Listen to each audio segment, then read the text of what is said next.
Di dunia orang ingin sehat, bagaimana caranya? Dia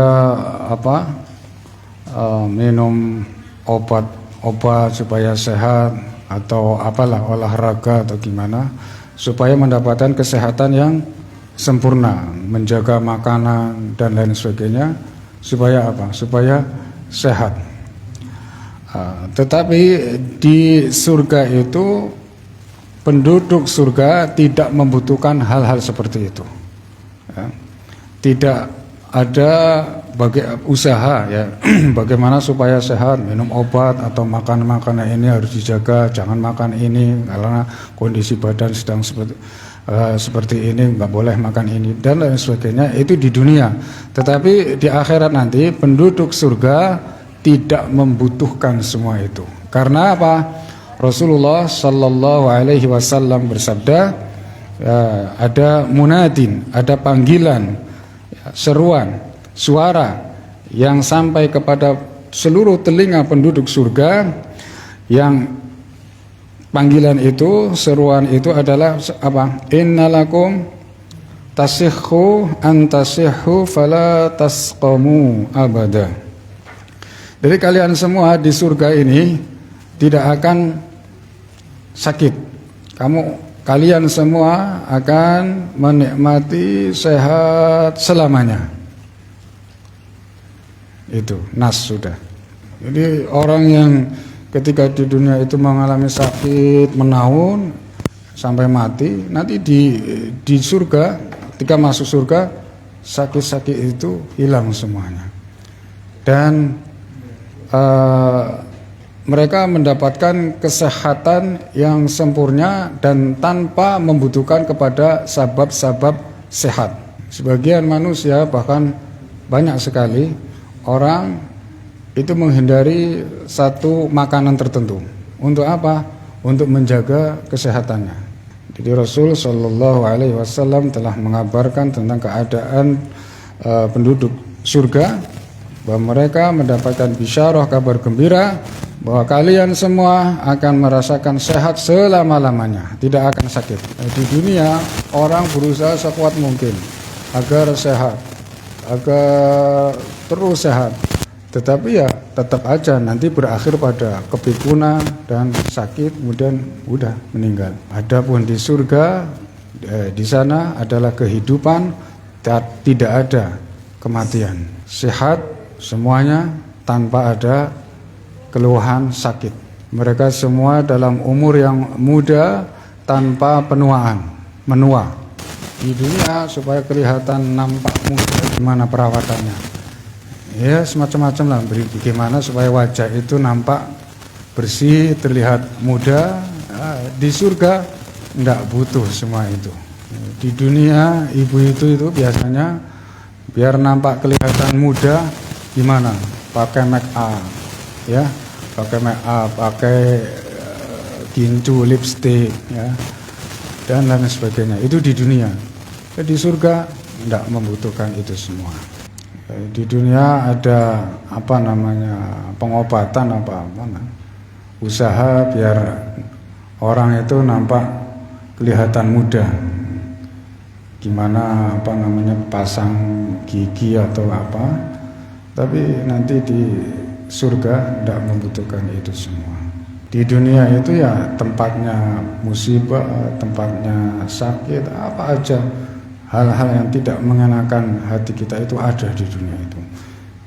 Adapun di akhirat, di surga tepatnya tidak ada semua itu. Di dunia untuk mendapatkan kenikmatan, makan enak, tidur nyaman, itu semua harus jerih payah, kerja, peres keringat, banting tulang. Di surga tidak ada. Mereka dalam keadaan nikmat tanpa menempuhnya dengan susah payah. Ya, di dunia orang berlomba-lomba ingin mendapatkan tempat, rumah yang mewah. Ya, itu harus jerih payah, peres keringat, banting tulang.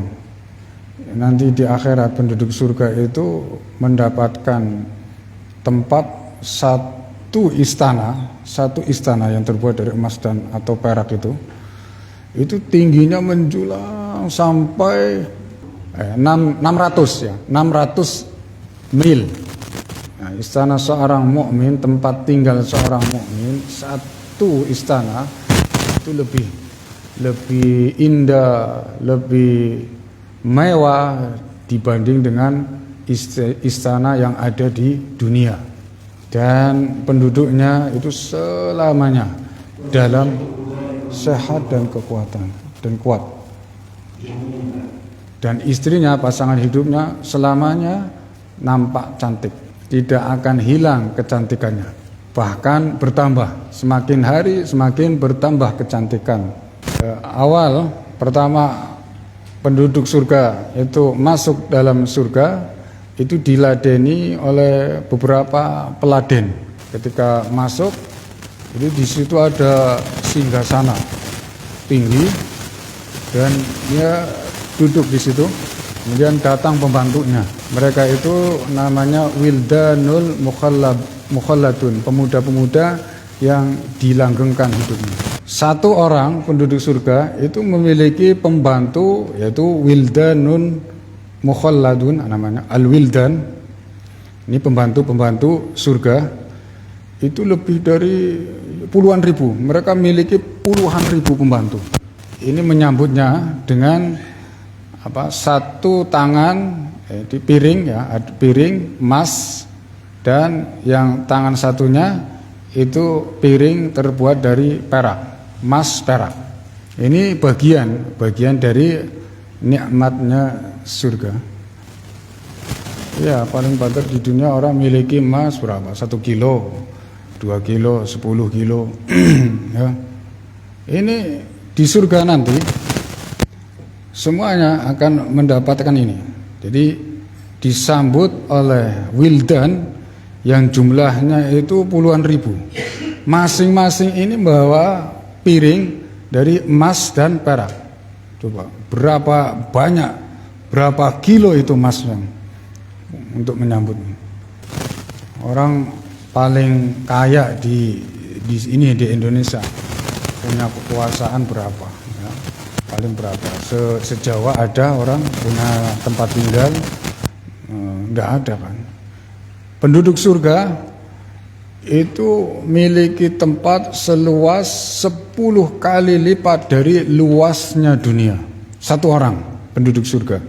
Di dunia ini ada berapa pohon, ada berapa macam pohon, ada berapa macam buah-buahan. Nah, di surga itu nanti orang memiliki pohon-pohon berlipat, ya, berlipat jumlahnya dibanding dengan pohon yang ada, seluruh pohon yang ada di dunia. Orang seorang muslim setiap mengucapkan kalimat ini, la haula wala quwwata illa billah, maka ditanamkan untuknya satu pohon di surga. Dan tumbuhan di surga itu bukan dari kayu, bukan bentuknya itu kayu itu, tapi emas. Jadi batangnya itu emas. Mereka memiliki sungai-sungai. Terus sungai di surga itu enggak seperti sungai di dunia. Sungai di dunia itu kan kita dapatnya sungai itu kan dalam, ada kedalamannya kan. Dia mengalir di atas kedalaman. Nah, di surga itu sungai-sungainya itu mengalir di permukaan. Jadi enggak menenggelamkan. Subhanallah. Bahkan di dalam rumahnya itu pun ada sungai. Ada sungai-sungai dan ada macam-macam ikan di dalam rumahnya. Dengan warna-warni, ikannya itu berwarna-warni macam-macam. Jadi di surga itu ya, ada ikan. Itu besar-besar. Nah, kita kalau ingin dapat ikan besar harus jerih payah kan? Harus jerih payah, mana pergi ke laut apa-apa, jerih payah. Tapi di surga itu sungai-sungai itu mengalir di dalam rumahnya, dan itu ada ikan-ikan dan warna-warni dan besar-besar. Jadi tidak ada namanya khawatir makan. makan, semuanya kebutuhan makan, minum itu terpenuhi semuanya. Dan di surga semua penduduk surga itu tidak ada yang tidur.